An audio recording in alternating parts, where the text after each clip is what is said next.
నేను బయటున్న ఏదో ఒకటి చేసేదాన్ని. నన్ను చావకుండా బ్రతకుండా ఇలా త్రిశంకు స్వర్గంలో తీసుకొచ్చి పడేశావు. అమ్మా, ఈ శివాగ్నిని తక్కువ అంచనా వేయకు.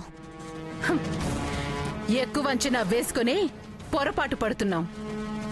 పెళ్లి చేసుకుంటాను, నాటకం ఆడుతాను అన్నవాడు ఇప్పుడు మనతో నాటకాలు ఆడుతున్నాడు. తాళి అనే తాడుతో దాన్ని కట్టి మన దగ్గర పడేస్తాడు అనుకుంటే దాని మెడలో వేసిన 3 ముళ్లతో వాడు బందీ అయిపోయాడు.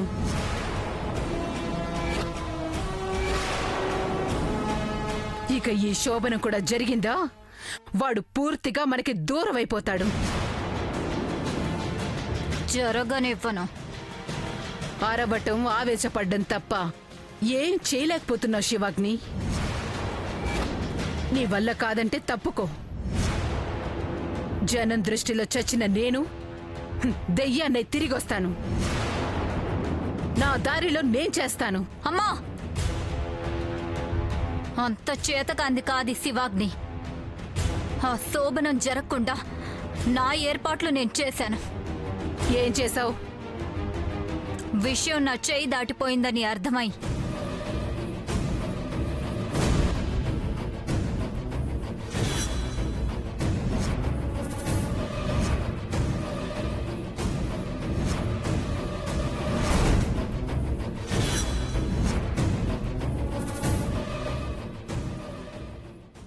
ఈ మాట ముందే చెప్పాలి శివాగ్ని. ఇప్పుడు నా మనసు ప్రశాంతంగా ఉంది. ప్రణయ్ని నమ్మాను కాబట్టే నా ప్లాన్లు వరుసగా ఫ్లాప్ అయ్యాయి. ఇప్పుడు ప్రణయ్తో సంబంధం లేకుండా ప్లాన్ చేశాను కాబట్టి మనం కోరుకున్నట్టే జరుగుతుంది.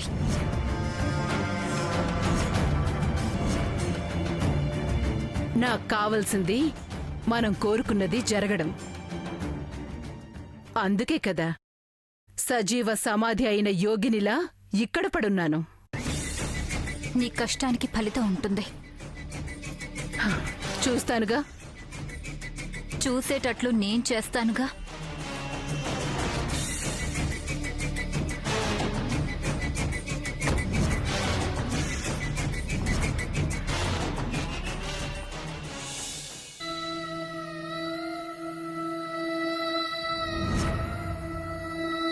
ఏంటంకుల్, మా ప్రణయ్ మీకు సమాధానం చెప్పాలా? మీరేదో లక్షలిస్తే తనేదో మోసం చేసినట్టు మాట్లాడుతున్నారు. ఇదిగో, ఇలాంటి అలగా జనం మధ్యన బతకలేకే ఒక్క బెంగళూరులో ఉందనుకుంటా. ఇలాంటి వాళ్ల మధ్య మనుషులనే వాళ్ళు ఎవరైనా ఉంటారా?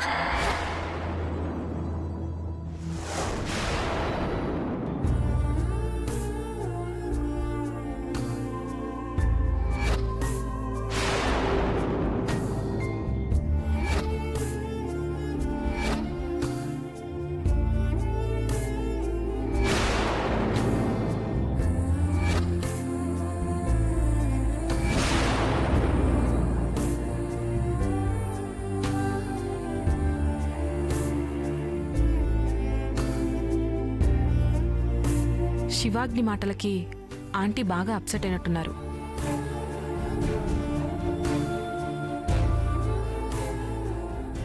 ఆంటీ, మీరేం బాధపడకండి. శివాగ్ని ఏదో తెలిసి తెలియక లానేసింది. మీరండి, రండి.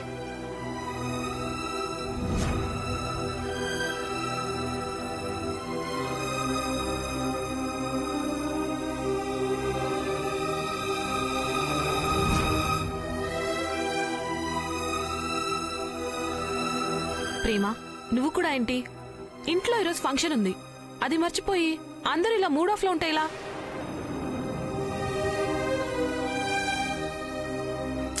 ఆంటీ, జరిగింది మర్చిపోండి. మనం చేయాల్సిన పనులు చాలా ఉన్నాయి. పదండి, మనం వెళ్ళి ఫంక్షన్ కావాల్సిన ఏర్పాట్లు చూద్దాం. అవేం అక్కర్లేదులే త్రిష. అక్కర్లేదా? అది పద్ధతి. ఆంటీ, మీరు పదండి. త్రిష, అమ్మని బాధ పెట్టొద్దు. ఇప్పుడు ఆ డెకరేషన్స్ అన్నీ ఏం అవసరం లేదు. ప్రేమ, చిన్న గొడవకే ఇలా ఏమేమో అనుకుంటే ఎలా?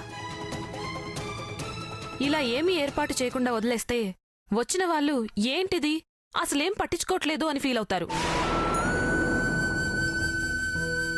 ఎవరు ఏం ఫీల్ అయినా చేయగలిగిందేం లేదులేమ్మా. అదేంటాంటీ? ఉన్నాడుగా మా పాలిట యముడు. ఆయనుండగా ఈ ఇంట్లో శుభకార్యం కాదు, ఏ కార్యమూ జరగదు. బిడ్డల కోసం ఎంత కష్టాన్నైనా భరించే తండ్రులుంటారు. కానీ బిడ్డ కార్యానికి దాచుకున్న డబ్బులు కూడా తన తాగుడికి వాడుకునే తండ్రి దీనికి మాత్రమే ఉన్నాడు. అలా అని ఏర్పాట్లు చేయకపోతే బావుండదు కదా ఆంటీ. ఏం చేయనమ్మా, అమ్ముకోవడానికి అవయవాలు తప్ప నా దగ్గర ఏమున్నాయి?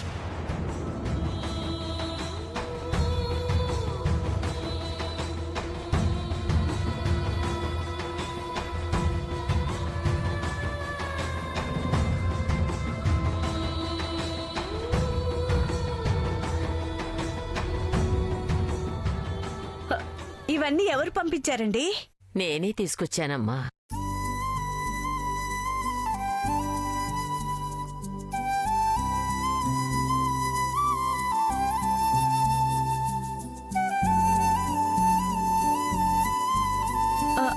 అయ్యో, మీరివన్నీ తీసుకురావడం ఏంటి? ఏ మీరు మాత్రం నాకేమైనా పరాయి వాళ్ళా? అయినా నేనివన్నీ నా మనవడు మనవరాలి కోసం తీసుకొచ్చాను. హా? అదేంటి శోభనం పెళ్లి కూతురు ఇంకా అలా ఉంది? ఇంకా అమ్మాయిని రెడీ చేయటం, గది రెడీ చేయడం లాంటివి అవన్నీ చేసినట్లేదే. ఏంటమ్మా అలా చూస్తున్నారు? కానివ్వండి తొందరగా. త్రిషా, నువ్వెళ్ళి ఆ గది సంగతి చూడు. ఏంటమ్మా అలా నీరసంగా ఉన్నావు?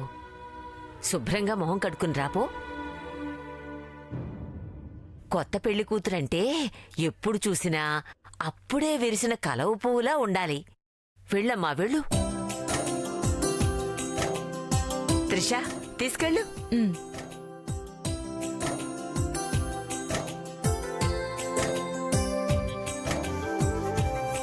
అమ్మాయి కరుణ, నువ్వెళ్ళి స్వీట్ సైజ్ సర్ది పెట్టినానా?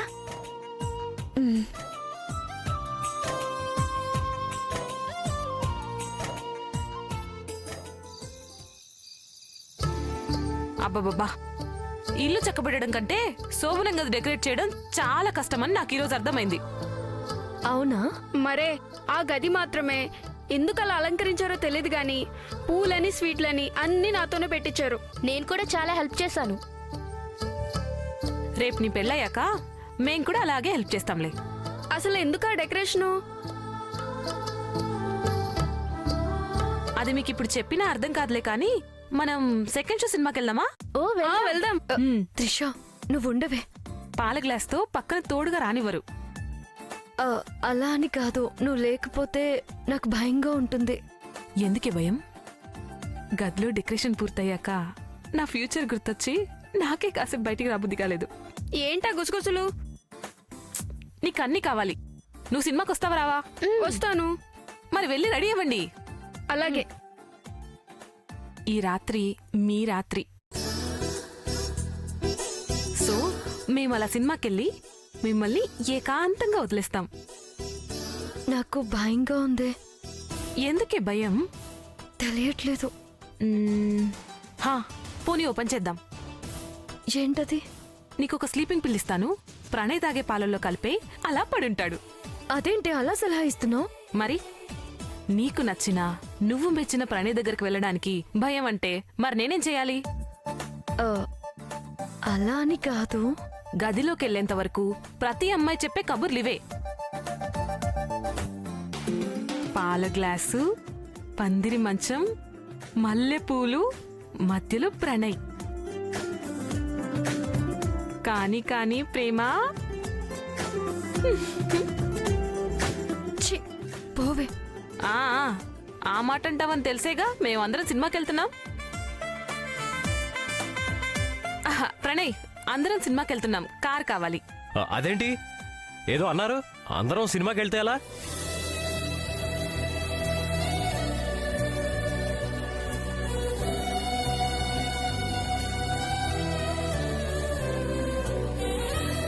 అందరం అంటే మేమందరం, మీ ఇద్దరు కాదు. ఓహో, అలా మీరు మాత్రం ఎందుకు? అందరం కలిసి వెళ్దాం. నా వల్ల కాదే, ఇంకా నా వల్ల కాదు. ఇప్పుడు నేనేమన్నాను ప్రేమ? మనందరం వెళ్తే పాల గ్లాస్తో వచ్చేదెవరు? పందిరి మంచం మీద కూర్చునేదెవరు?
రే రే రే రే ఆపు, ఆపరా. ఏంటిది? ఆనందం గురు. ఎందుకో? ఎందుకేంటి బాసు? నువ్వు మారినందుకు, ప్రేమను అర్థం చేసుకున్నందుకు, బంగారానికి దగ్గరైనందుకు, అంతేకాక ఈరోజు శోభనానికి రెడీ అవుతున్నందుకు. రే, సిగ్గు కూడా సిగ్గుపడేలా ఏమి సిగ్గుపడుతున్నావురా? ఊరుకో గురు, సిగ్గుపడాల్సింది నేనురా. హలో, ఏదైనా ముందు నేను ఫీల్ అవ్వాలి, ఆ తర్వాతే నువ్వు. ఏడ్చేవాలే, ఎందుకు వచ్చావు? నా ఆనందాన్ని నీతో పంచుకుందామని.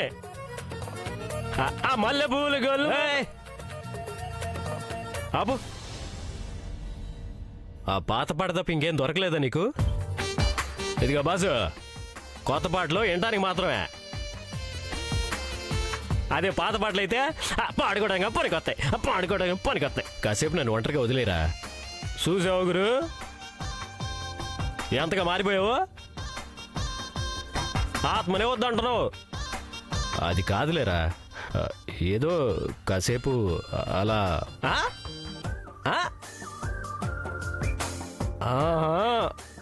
ఏంటి గురు సిగ్గే?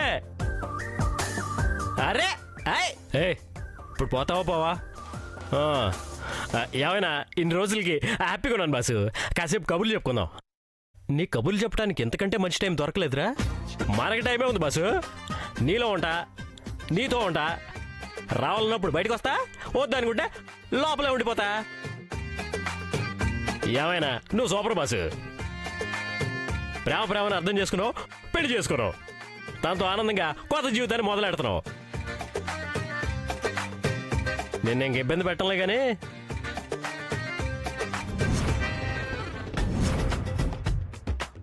నువ్వు ఈ డ్రెస్సులో సూపర్గా ఉన్నావు బాసు. జాగ్రత్త మరి. ఫస్ట్ నైట్ అంటే పాల దగ్గర నుంచి పంచుకోవడం మొదలెడితే ఆ తర్వాత నా సావిరంగా. రేయ్ రేయ్, పోతావు పోవా? ఓకే.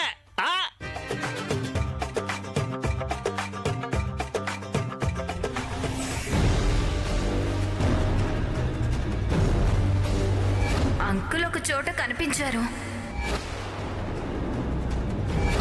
అది కూడా అడుక్కుంటూ. నేనే 2000 ఇచ్చాను. మా ఇంట్లో వియ్యం అందాక కూడా ఇలాంటి పనులు చేస్తే ఎలా ఆంటీ?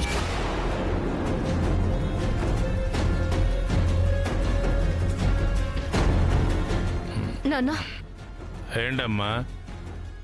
నేను మాట అడుగుతాను, అబద్ధం మాత్రం చెప్పొద్దు. నా బంగారు తల్లి, నువ్వు అడిగితే నేను చెప్పనమ్మా. అడుగు. శివాగ్ని ఏమైనా నీకు డబ్బులు ఇచ్చిందా? ఎవరమ్మా?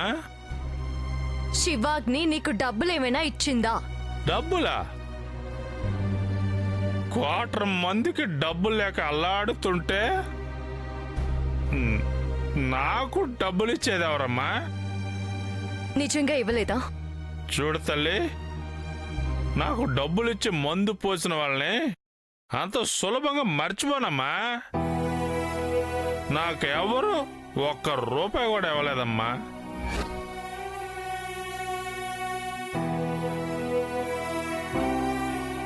నా మీద ఒట్టేసి చెప్పు.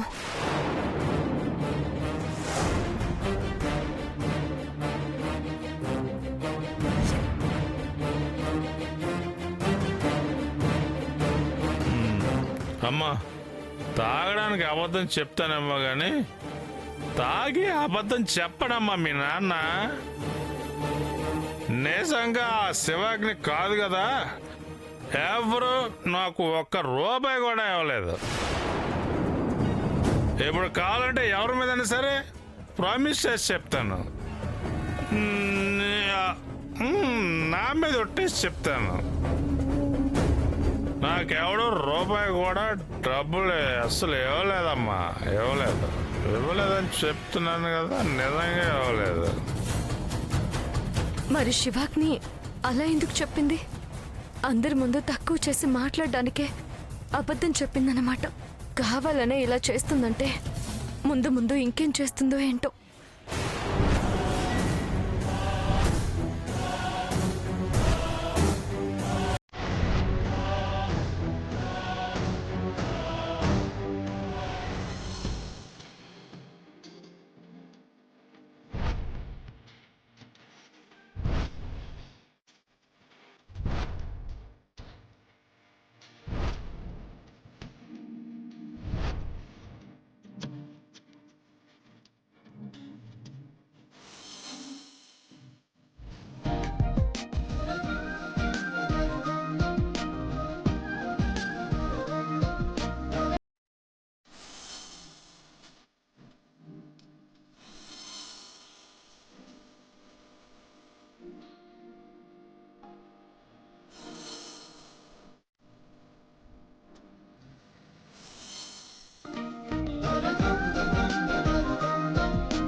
ఇదిగో అలంకరించేసి అందరూ మా పని అయిపోయింది అన్నట్టు అలా వెళ్ళిపోయారేంటి? ఇదేమన్నా పెళ్లి చూపులా అందరూ రావడానికి? ఎవరో ఒకరు వాకిలి వరకు వచ్చి నేను వదిలేసి వెళ్ళిపోతారు. వదిలేసి వెళ్ళిపోతారా? లేదే, అందరూ వచ్చి వద్దులే బాగోదు. ఇదిగో పాలు తీసుకో. గదిలో ప్రణయ్ ఎదురు చూస్తూ ఉంటాడు. పదా. నాకు భయంగా ఉందే. భయంలా అనిపిస్తుంది కానీ భయం కాదు. నీకెందుకు, నువ్వు ధైర్యంగా వెళ్ళు.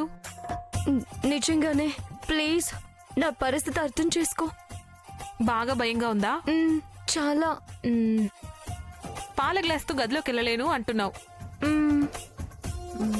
సరే, a friend in need, a friend indeed అన్నారు కదా, నీకోసం నేను ఆ సినిమా త్యాగం చేస్తాను. థ్యాంక్స్. ఫ్రెండ్ అన్నాక తప్పదు కదా. నా టికెట్తో నువ్వు సినిమాకి వెళ్ళిపో, ఈ పాల గ్లాస్ తీసుకొని నేను గదిలోకి వెళ్తాను. ఏయ్, ఏంటా మాటలు? మరి లేకపోతే ఏంటే? ఇన్నాళ్ళు ప్రేమించుకున్నారు, పెళ్లి చేసుకున్నారు, ఏదో తెలియని మనిషి అన్నట్టు భయం అంటే ఇంక నేనేం చేయాలి? ఎంత తెలిసినా ఒంటరిగా తన దగ్గరకు వెళ్ళాలంటే. చాలేవే నీ వేషాలు. ఇప్పుడే డైలాగులన్నీ, తెల్లారితే ఎవ్వరూ కంటికి కనిపించరు. అసలు అలా ఏం ఉండదులే త్రిషా. ఈ రాత్రి గడిస్తే నీ నిజాయితీ నీకే అర్థమవుతుంది. సరే సరే, నాకు సినిమా టైం అవుతుంది, పదా. తీసుకో.